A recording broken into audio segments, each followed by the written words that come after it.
ಇನ್ನು ಕಲಾಪದ ಮೊದಲ ದಿನವೇ ಒಂದಷ್ಟು ಗದ್ದಲಗಳು ಕೂಡ ನಡೆದಿದೆ.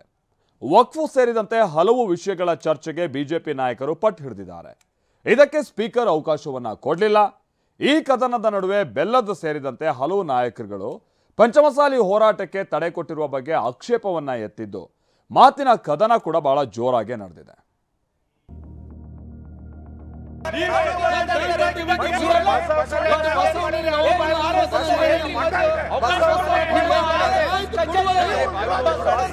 ವಿಧಾನಸಭೆ ಕಲಾಪ ಆರಂಭವಾಗುತ್ತಿದ್ದಂತೆ ಅಗಲಿದ ಗಣ್ಯರಿಗೆ ಸಂತಾಪ ಸೂಚಿಸಲಾಯಿತು.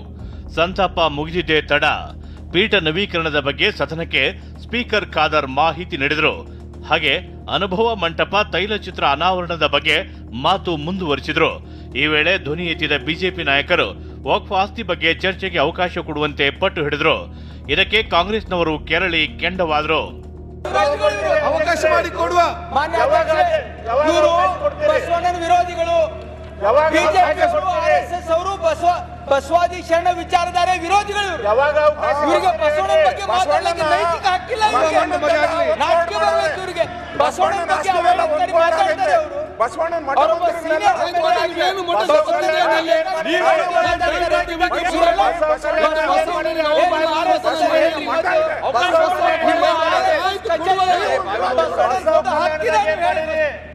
ಮಾತಿನ ನಡುವೆ ಪಂಚಮಸಾಲಿ ಹೋರಾಟದ ವಿಚಾರವಾಗಿ ಕಿಡಿಕಾರಿದ ಅರವಿಂದ ಬೆಲ್ಲದ್ ಸಿಎಂ ಸಿದ್ದರಾಮಯ್ಯ ಉತ್ತರ ಕೊಡಬೇಕು ಅಂತ ಆಗ್ರಹಿಸಿದರು.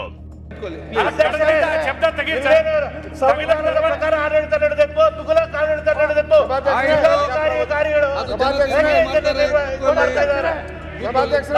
ನಮ್ಮ ಸಮಾವೇಶಕ್ಕೆ ಲಿಂಗಾಯತ ಸಮಾವೇಶಕ್ಕೆ ಮುಖ್ಯಮಂತ್ರಿಗಳು ಉತ್ತರ ಕೊಡ್ಲಿ. ಚರ್ಚೆಯಲ್ಲಿ ಮಾತಾಡಿ. ಈ ವಾಕ್ಸಮರ ನಡುವೆ ಸ್ಪೀಕರ್ ಎದುರಿಗೆ ತೆರಳಿದ ಯತ್ನಾಳ್ ಹಾಗೆ ಒಂದಿಷ್ಟು ನಾಯಕರು ತಮ್ಮ ವಾದವನ್ನ ಮನವರಿಕೆ ಮಾಡೋಕೆ ಮುಂದಾದ್ರು. ಆಗ ಕಾಂಗ್ರೆಸ್ನವರು ಬಿಜೆಪಿ ಎರಡು ಭಾಗ ಆಗಿರೋದು ಇಲ್ಲೇ ಗೊತ್ತಾಗುತ್ತಿದೆ ಅಂತ ಲೇವಡಿ ಮಾಡಿದ್ರು.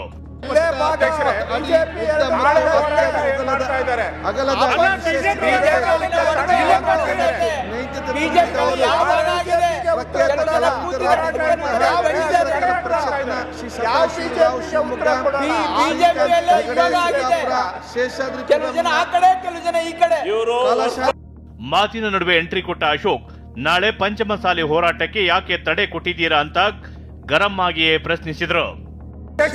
ನಾಳೆ ಹೋರಾಟಕ್ಕೆ ತಡೆ ಯಾಕೆ ಮಾಡಿದ್ದೀರಾ? ನಾಳೆ ಹೋರಾಟಕ್ಕೆ ತಡೆ ಯಾಕೆ ಮಾಡಿದ್ದೀರಾ? ಮೊದಲ ಸಭಾಧ್ಯಕ್ಷರು ತಡೆ ಮಾಡಲಿಲ್ಲ. ಪಂಚಮಸಾಲಿ ಮಾತ್ರ ತಡೆ ಮಾಡ್ತಾ ಇದ್ದೀರಾ? ತತ್ವಜ್ಞಾನವನ್ನು ಪ್ರತಿಬಿಂಬಿಸಿದ ಈ ಪವಿತ್ರ ವೇದಿಕೆಯು ಕೇವಲ ಶರಣ ಚಿಂತನೆಯ ಕೇಂದ್ರವಾಗಿರದೆ ಸಮಸ್ತ ಮಾನವ ಕೇವಲ ವಿಧಾನಸಭೆ ಕಲಾಪ ಮಾತ್ರವಲ್ಲ, ವಿಧಾನ ಪರಿಷತ್ನಲ್ಲೂ ಕದನ ಜೋರಾಗಿತ್ತು. ಕಲಾಪದಲ್ಲಿ ಬಿಪಿಎಲ್ ಕಾರ್ಡ್ ರದ್ದು ವಿಚಾರವಾಗಿ ಮಾತನಾಡೋಕೆ ಶುರು ಮಾಡಿದ ಎಂಎಲ್ಸಿ ಸಿಟಿ ರವಿ ಅನರ್ಹರನ್ನ ರದ್ದು ಮಾಡಿ ಯಾರಿಗೆ ಹೆದರುತ್ತಿದ್ದೀರಿ, ಅಕ್ರಮಕ್ಕೆ ಪ್ರೋತ್ಸಾಹ ಕೊಡುತ್ತಿದ್ದೀರಾ ಅಂತ ಪ್ರಶ್ನೆ ಮಾಡಿದ್ರು. ಮೂರು ಪಕ್ಷಗಳು ಈ ಪ್ರಶ್ನೆಯನ್ನ ಮುಂದಿಟ್ಟಿದ್ದಾವೆ. ನೀವು ಜಗ್ಗಲ್ಲ ಬಗ್ಗಲ್ಲ ಅನ್ನೋರು ಯಾರಿಗೆ ಹೆದರ್ತಾ ಇದ್ದೀರಿ? ಯಾರಿಗೆ ಹೆದರ್ತಾ ಇದ್ದೀರಿ? ಯಾಕೆ ಹೆದರ್ಬೇಕು? ನಿರ್ದಾಕ್ಷಿಣ್ಯವಾಗಿ ಅನರ್ಹರನ್ನ ರದ್ದುಪಡಿಸಿ. ನಿಮಗೆ ಅರ್ಹರಿಗೆ ಅನ್ಯಾಯ ಆಗದಂಗೆ ನೋಡ್ಕೊಳ್ಳೋ ಜವಾಬ್ದಾರಿ ಸರ್ಕಾರದಿದೆ. ಅನರ್ಹರನ್ನ ರದ್ದುಪಡಿಸೋದು ಕೂಡ ನಿಮ್ ಕರ್ತವ್ಯ ಇದೆ. ಯಾರಿಗೆ ಹೆದರ್ತಾ ಇದ್ದೀರಿ ನೀವು? ಅಂದ್ರೆ ಅಕ್ರಮಕ್ಕೆ ಪ್ರೋತ್ಸಾಹ ಕೊಡ್ತಾ ಇದ್ದೀರಾ ನೀವು? ಸಿಟಿ ರವಿ ಮಾತಿಗೆ ಉತ್ತರ ಕೊಡೋಕೆ ಆಹಾರ ಸಚಿವ ಕೆಎಚ್ ಮುನಿಯಪ್ಪ ಮುಂದಾದ್ರು. ಆಗ್ಲೂ ಸಿಟಿ ರವಿ ಆಕ್ರೋಶ ಭರಿತವಾಗಿ ಮಾತನಾಡಿದ್ರು. ರವಿಯವರು ಹೇಳೋದು ಬಹಳ ಸ್ವಾಗತಾರ್ಹವಿದೆ. ಮಾಧ್ಯಮಕ್ಕೆ ಹೋಗ್ತೀರಾ ಇವರು? ಕೂಲಿ ಮಾಡೋರ್ನ ಕೂಲಿ ಮಾಧ್ಯಮಕ್ಕೆ ಹೋಗ್ತೀವಿ. ನೀವು ಯಾವ ಕಡ್ತಕೋಬಾರ್ದೆ, ನೀವು ಕೂಲಿ ಯಾವ ಕಡ್ತಕೋಬೇಡ, ನಾವು ಮಾಧ್ಯಮಕ್ಕೆ ಹೋಗ್ತೀವಿ. ವಿಧಾನ ಪರಿಷತ್ನಲ್ಲಿ ಗದ್ದಲ ಜಾಸ್ತಿ ಆಗ್ತಿದ್ದಂತೆ ಪ್ರಿಯಾಂಕ್ ಖರ್ಗೆ ಎಂಟ್ರಿ ಕೊಟ್ರು. ಆಗ ವಾಗ್ವಾದ ಇನ್ನಷ್ಟು ಜೋರಾಯಿತು. ಖರ್ಗೆ ನೋಡ್ರಿ, ನಿಮ್ ಸಚಿವರು ಏನ್ರಿ ಯಾವ ಕಡ್ತಕೋಬಾರ್ದು, ಯಾವ ಕಡ್ತಕೋಂಗಿಲ್ಲ. ಇಲ್ಲ ಕೊಡ್ರಿ, ಸಾಕು ಕೊಡಿ. ನಂಬಿಕೆ ಇಲ್ಲ ಅಂತ ಗೊತ್ತಾಯ್ತು. ಮಾಧ್ಯಮದನ್ನ ಯಾಕೆ ದೂಷಿಸ್ತೀರಿ ನೀವು? ಒಂದು ಪಕ್ಷ ಕೇಳಲಿಲ್ಲ ನೋಡಿ, ನಾನು ಒಂದು ಪಕ್ಷಕ್ಕೆ ಹೇಳಿಲ್ಲ. ನಂತರ ಮಾತಿಗಿಳಿದ ಆಹಾರ ಸಚಿವ ಕೆಎಚ್ ಮುನಿಯಪ್ಪ ವಿಪಕ್ಷಗಳ ಆರೋಪಕ್ಕೆ ಕ್ಲಿಯರ್ ಕಟ್ ಆಗಿ ಉತ್ತರ ಕೊಟ್ರು. ಇಲ್ಲ ಭೋಜೇಗೌಡ್ರೆ ಕರೆಕ್ಟ್ ಆಗಿ ಹೇಳ್ತಾ ಇದ್ದೀನಿ. ಕರೆಕ್ಟ್ ಆಗಿ ಈಗ ಪಕ್ಷಾತೀತವಾಗಿ ಅಂತ ಹೇಳಿದಾಗ ಕಾಂಗ್ರೆಸ್ ಸೇರ್ತದೆ, ಬಿಜೆಪಿ ಸೇರ್ತದೆ, ಜನತಾದಳ ಸೇರ್ತದೆ. ನಾನು ಅಪೀಲ್ ಮಾಡಿದ್ದೀನಿ. ನಾನು ಏನ್ ಹೇಳಿದ್ದೀನಿ, ಓಪನ್ ಇಟ್ಟಿದ್ದೀವಿ. BPL ಕಾರ್ಡ್ ಯಾರು ಆದರೂ ಅವರು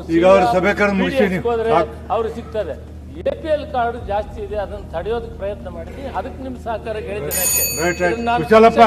ಮಾತಾಡ್ಲಿ. ಕಲಾಪದ ಮೊದಲ ದಿನವೇ ಬಿಜೆಪಿ ನಾಯಕರು ವಕ್ಫ್ 2A ಮೀಸಲಾತಿ ಸೇರಿದಂತೆ ಹಲವು ವಿಚಾರಗಳ ಬಗ್ಗೆ ಬೆಳಕು ಚೆಲ್ಲೋಕೆ ಮುಂದಾದರು. ಬಿಜೆಪಿಯವರ ಮಾತಿಗೆ ಕಾಂಗ್ರೆಸ್ ಕೌಂಟರ್ ಕೂಡ ಕೊಟ್ಟಿದೆ. ಹೀಗಾಗಿ ಸಾಮಾನ್ಯವಾಗಿ ಕಲಾಪ ಗದ್ದಲದಲ್ಲಿ ಮುಳುಗುವಂತಾಯಿತು. Bureau report, TV9